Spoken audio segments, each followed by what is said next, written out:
মৌলানা আব্দুস সুবহানরা কখনো হারিয়ে যান না।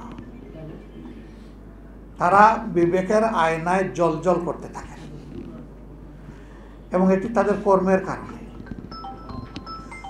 আল্লাহ আমাকে, আমার সহকর্মীদেরকে, রাজনীতির ময়দানে যারাই আছেন তাদেরকে আলোকিত এই জীবনগুলা থেকে শিক্ষা নেওয়ার তৌফিক দান করুন। আজকের সমাজে তার বড়ই প্রয়োজন। তার মাঝে আমি কখনো হিংসা, প্রতিহিংসা, জেদ এগুলো আমি দেখিনি।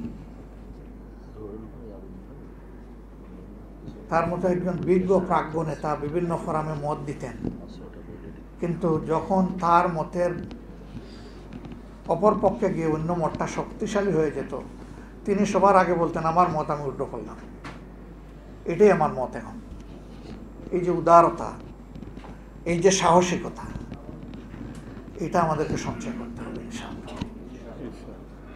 আমি মাবরুরকে বিশেষভাবে ধন্যবাদ জানাই। একটা পবিত্র জিম্মাদারি সে আঞ্জাম দিয়েছে। আমি আল্লাহর দরবারে দোয়া করি আল্লাহ তাআলা তার হৃদয়ে এবং তার হাতে বরকত দান করুন। বাকি দায়িত্বগুলোও যেন সে আরো সুন্দরভাবে পালন করতে পারে, আল্লাহ তাআলা সেই তৌফিক তাকে দান করুন। তাকে আল্লাহ এই ভায়াত দান করুন। এমন এক মহান ব্যক্তির ব্যাপারে আমাকে এখানে কথা বলতে হচ্ছে, যিনি ব্যক্তিত্বের দিক থেকে একটা সমুদ্রের মতো ছিলেন।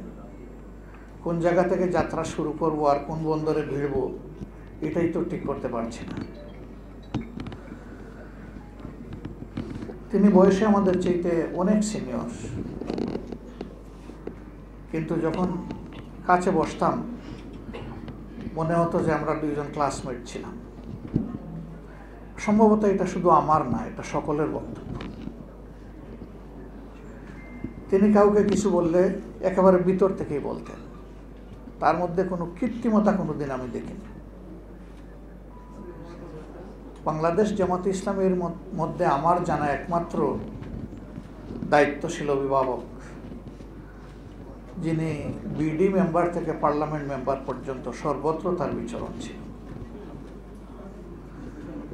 মানুষ তাকে খুব ভালোবাসত।